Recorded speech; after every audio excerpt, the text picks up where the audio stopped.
If I knew then what I know now, what would I have done differently? A lot of things.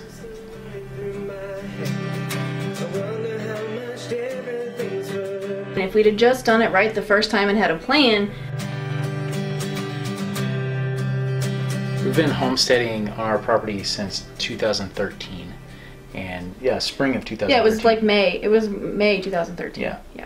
And that year we broke ground. Before we even had a garden, we decided that we wanted to put blackberries out. Yep. And we became organic blackberry farmers.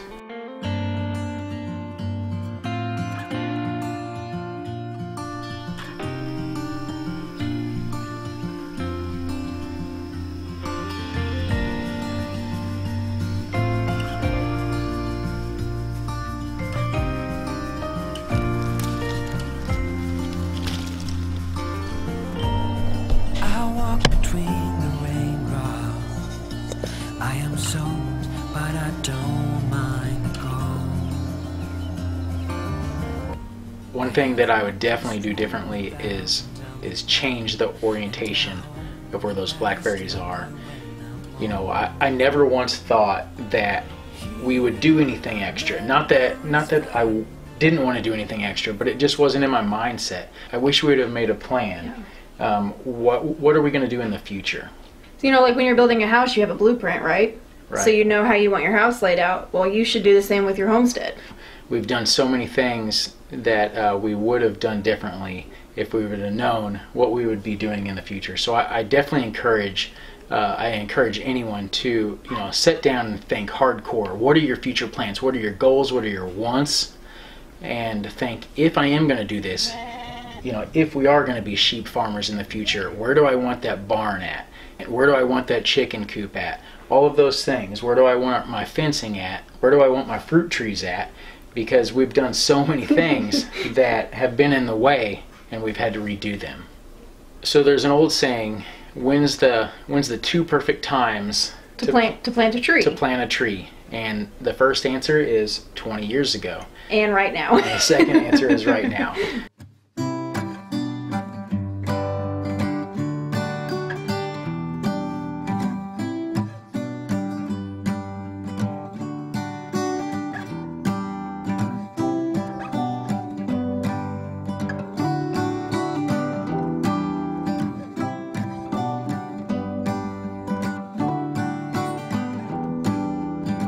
So I've known for the last 20 years that we would have this land. I wish at that point I would have planted fruit trees, you know, just on this property, and by the time that we moved on it, they would have been mature and ready for the picking. Another thing that we would have done differently is have chicken tractors versus a chicken coop that you actually have to physically scoop out and move the poop and stuff out. Where if you have a chicken tractor, you know, you just have the bottom that doesn't have anything in it, and it just falls through. It just falls through, and it's easier to clean. Yeah, whether that's on, you know, a chicken tractor like that's just on the ground where there is no floor, and then you're just moving that chicken tractor. Or I really like Justin Rhodes's chickshaw, and how it does have a floor. It's elevated, we'll say, and it's just like mesh wiring, and all of their waste, all of their poop falls through the floor, and you know, you don't have to get in there and scoop out that poop that's on the floor. Because it's such a dirty job, and you know, it's a lot of work to clean out a chicken coop versus a chicken tractor. One thing that I wish we would have done different is the back to Eden style garden, and we pretty much implemented that right off the bat. And I thought one thing that we need to do is just eliminate the grass first. You see all sorts of people putting cardboard down and newspaper down just to go ahead and kill off that grass, and then they put the wood chips on. Well, we had a skid loader there at the time, and we scraped off all of the sod, and at that point I thought, well, there's the grass, it's going to be gone. And we went ahead and done the back to Eden gardening. We got the wood chips. We got the free wood chips from a local tree service. At this point, we've decided to step away from that. One thing that I like about that back to Eden garden is that you don't have to water your garden as much as if you tilled it, but you still get weeds. And then it's such a pain too, because you have to actually dig and dig and dig just to get to the good soil, and it's so much time. There's so much time being put into that you could be just dumping it in instead of having to dig holes. You can't just plant a seed. You know, if we have 8 to 10 inches of the wood chips, you, like Ashley said, you have to dig a hole. So now you have this hole with 8 to 10 inches down, and there's your dirt, you plant it.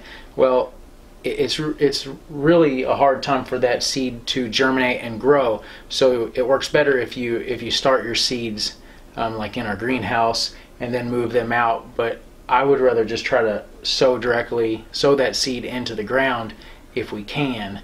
I think this year we're leaning towards like we tried last year with the landscape fabric. Right. There's no weeds. Weeds don't come up through a plastic tarp.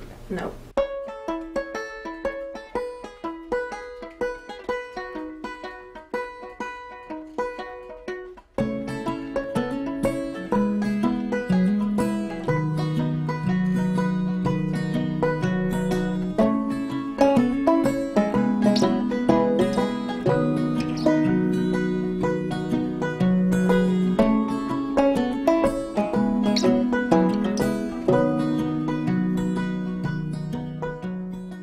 One thing I would tell myself is you get what you pay for. Don't cheap out and buy junk. Do you remember that chainsaw that you bought? Yeah, the Poland Pro Wild Thing.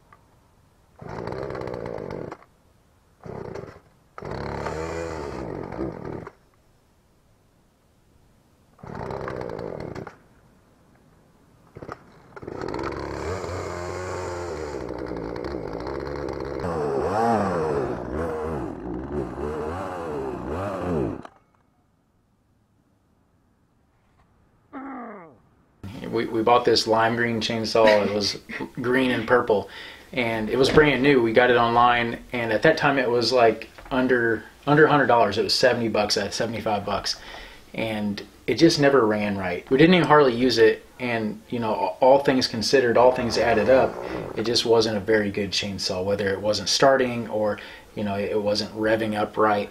It just didn't work good. So we eventually bought a steel chainsaw, which was definitely more money, you know, 3 times more money, but it's 10 times the better saw. So, you know, it reminds me of what Luke Horning said, one of our subscribers. He left a comment saying, if you don't have the time or money to do it right the first time, how are you ever going to find the time or money to do it over again?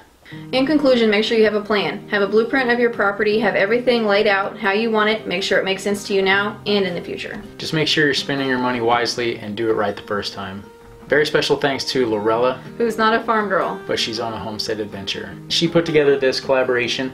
We encourage you to check out her channel along with the other handful of channels that are in the description. We'll have a playlist pinned in a comment below, so be sure to check all those others out so you might be able to get some ideas of what maybe you can change, especially if you're just starting out your homestead adventure. This is an open collaboration, so if you would like to make a video on what you could do different if you had a time machine on your homestead, let us know if you make a video in the comment section below, and we will definitely look out for that video. Until next time, we'll see you on the next video. She had a time machine.